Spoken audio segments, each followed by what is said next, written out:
ঠিক 7:45 চাঁদপুর ইসলির উদ্দেশ্যে ছেড়ে গেল এমবি আফিয়া।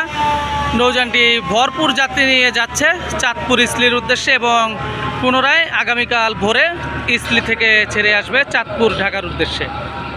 এমবি আসা যাওয়া নিয়মিত চলাচল করছে এমবি আফিয়ার ব্যানারে। আপনারা সকলে ভিডিওটি দেখুন, ভালো লাগলে লাইক দিয়ে কমেন্ট করুন, আর এই চ্যানেলে নতুন হয়ে থাকলে অবশ্যই চ্যানেলটি সাবস্ক্রাইব করে পাশে থাকা বেল বাটন বাজিয়ে দিন। ধন্যবাদ সবাইকে, আসসালামু আলাইকুম।